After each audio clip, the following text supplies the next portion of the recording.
Welcome back to Inkspill, a podcast where hosts Abby Rubish and Avani Rai take turns inviting community staff to spill the tea on all things NCHS. Each year, the Illinois State Board of Education recognizes educators who have made significant contributions to our state schools. Of the 15 teachers honored this year, Mr. Ricky King, Community's ESL teacher, was awarded the 2023 Bilingual Teacher of the Year Award. But what is the ESL Department? I'm Avani Rai, and today I'm here with Mr. King to shed some light on his role at our school. How's it going, Mr. King? Oh, it's going. Not too bad. How are you? I'm doing well. Thank you for joining us here today. Happy to be here. I want to start with your background when you got into teaching. So why did you decide to become a teacher? I decided, it's kind of the cliche, I had a teacher that was awesome in high school. So I had a couple of teachers that, when in high school, made me who were not only fantastic teachers, but also made me feel as though they made me feel loved and cared for, and made it feel as though my voice mattered in the classroom and mattered in classrooms that had students, 25 or 30 students, so bigger class sizes, and they made me feel like my voice was unique and like I had a place in those spaces. So I wanted to become a teacher to not only teach content, but also to be able to make those connections with students and make sure students feel cared for and feel loved as they walk around our spaces. That's very, very sweet. And why did you settle on bilingual education specifically? Well, so I declared history and social science education when I came to ISU, so that history was my main teaching pursuit, but then I added English language arts because I really like words and I don't know why. So I added English language arts, and then when I studied abroad in Panama City, Panama in the spring of 2017, I had my classes that I was taking there, but I also was asked to teach ESL to native Panamanians who were Spanish speakers but were learning English. So I taught ESL for the duration of that program and kind of fell in love with it and pursued the ESL bilingual teacher license in addition to English language arts and history and social science. Wow, that is actually a very, very exciting origin story of sorts. So tell me about your relationship with language prior to that. How did you grow up speaking multiple languages, or what was that kind of like? No, I'm kind of... being a Mexican-American, being a Chicano, I grew up learning English as my first language, so I'm part of the generation of Mexican and Hispanic Americans whose parents may have been born here, but also just lost Spanish as a heritage language. So I took Spanish all throughout high school and in college, and learned most of my Spanish when I studied abroad. But I've always kind of had a love for words and a love for communication and a love for talking with other people, and really wanted to kind of take those desires and passions for language and bring them into my classroom spaces. That's awesome. So you came here to community right after graduating, and this is your third year teaching. Why did you settle on Normal Community High School? I wouldn't say settle. I think this is a fantastic place, but it was there was an ESL bilingual teacher job opening during the spring of 2020, like right before COVID hit. So while I was still student teaching, I was asked if I wanted a tour of the building. I took a tour, and I kind of fell in love with it because I did a few clinical observations in undergrad here, and I always enjoyed coming here to observe. So once I toured the space, they gave me an interview. I did the interview, walked out very nervous, and was like, they're not going to call me back, but they did. And Trevor Chapman, the then principal of NCHS, offered me the job, and I said yes. So here we are. That's awesome. We're glad to have you. That was a phenomenal decision they made. Moving on to your responsibilities as an ESL teacher here at Community. As an ESL teacher, you juggle several different roles. So would you walk me through your typical day? Sure. So about half of my course load is consistent of co-taught classes. So they're classes that have English language learning students in them, but may also have general education students. So my first hour co-taught U.S. history with Mrs. Hawkins has about a 50-50 split. There's about 15 English language learning students and about 15 general education students. So I'm kind of the history ESL co-teacher since I have a background in history. So you'll also find me in room 13 co-teaching civics with Miss Baker, and in room 8 co-teaching regional world studies with Mr. Cease. I also have my own section of ESL Level 2 that's kind of like a grammar class specific to Level 2 English language learning students. So my classes are kind of all over the day, but then I also help run a variety of extracurriculars, as you know, mock trial and music technology, Hispanic heritage, and South Asian performing arts. Right, got it. And how many students are a part of the ESL program at Community? We currently have about 75 or so students that are identified as English language learning students that are receiving services, meaning they're in ESL supported classes. So they have one of the 4 ESL teachers or one of the 2 ESL TAs in their classroom spaces. We also have a variety of English language learning students that don't receive services either because their parents, guardians, or caring adults refuse services, or they just haven't been identified.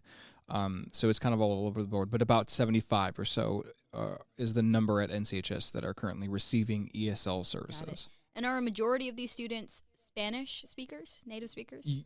Yes, a majority of these English language learning students are Spanish-speaking from a variety of different Spanish-speaking countries. We have students from Mexico, from Honduras, Guatemala, and Nicaragua. This year we have a student from Ecuador, which is kind of cool.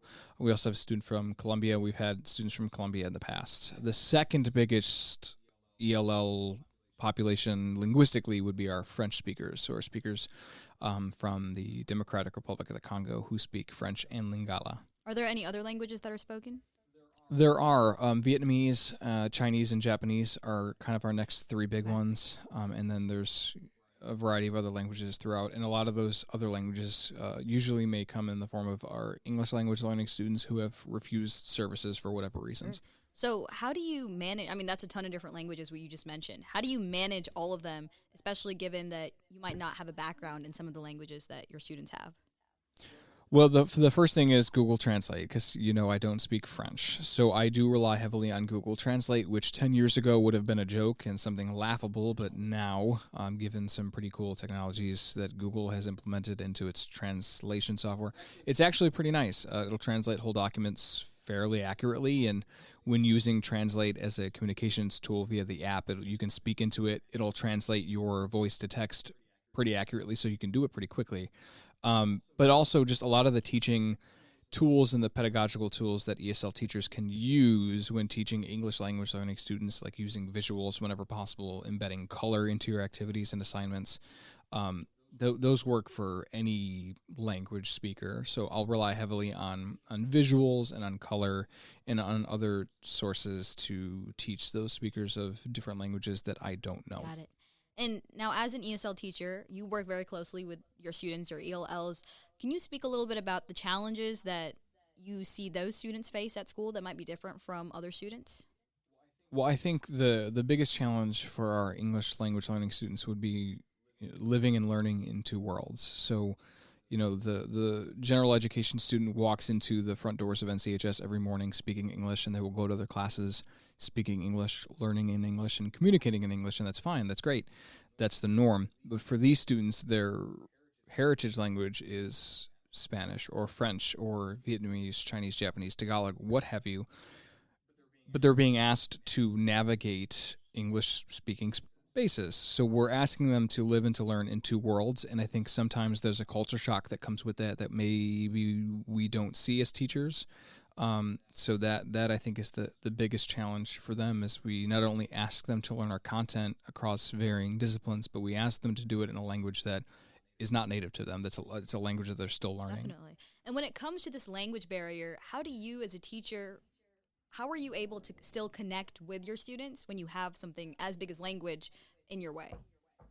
Especially with my French-speaking students that come across my classes, I will try and use French whenever I can, and it's comedic because I will butcher every French word that I say, and my students will laugh at it, but I think in that laughter, what they're seeing is me attempt to use their language to connect with them, and it establishes a better rapport and relationship with those students, because I think they see that I'm trying, and I think they see that I care, even though it may be a funny interaction, or I said donut instead of hello in French or what have you. That's hilarious. Are there any other memories that stand out during your time from your time as an ESL teacher? One of them was pretty recent. We were playing a review Jeopardy game, and there were 3 teams, and it was down to the last question, and the team that was on the question with their whiteboard was writing the answer, and they needed the 100 points to win the game. They put up their board with the right answer, and someone across the room in another team pulls out an Uno reverse card and holds it high in the air, and it was one of the funniest moments of my teaching career, but I think it reminded me that these are English language learning students They come from a variety of different contexts and cultures and languages and backgrounds, but they're also just students who are hilarious and who are insightful and intelligent and bright and smart and funny and all of these things that, you know, every student that walks into our spaces is.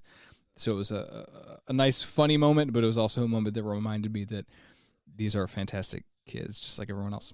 And I want to know a little bit about how your time as an ESL teacher, what sort of impact that's had on you. I think the impact that it's had on me is getting to know that in some capacity I'm able to help these students get through the day as a caring adult. So students walk into my classrooms knowing that they can be comfortable using their heritage languages to communicate when not being asked to engage in English and use English, because we're teaching grammar, and that's kind of the goal of the ESL English classroom. But I think knowing that I can be a caring adult in the building that they can rely on and go to for whatever they need, I think that's, it's making me stay in my ESL teaching position, and it is a nice reminder of why I do the things that I do and why I'm here. That's awesome. Well, Mr. King, I know that you are a fairly young teacher here at Normal Community, but given your unique outlook and the unique experiences you have here at school, and also the fact that you just received a very prestigious award, we wanted to ask you, what do you think it means to be an Ironman? What does it mean to be an Ironman? That question we can talk about for like another 25 minutes. But I think it means to be a representative of not only Normal Community High School and the values and the beliefs and the morals and the ethics that we uphold as a school, but it also means to uphold those values and ethics from Unit 5. So I think it means to walk about our schools and our hallways and our classrooms with respect, with care, and with a mindset that is we can always live and learn from one another and connect with each other across the languages, across cultures, and across any of those barriers that might come with being from different backgrounds. Wow. Well, that was very, very well said. Thank you very much, Mr. King. And thank you to our listeners for tuning in once again to Inkspill. We hope you enjoyed, and we hope you come back for our next episode.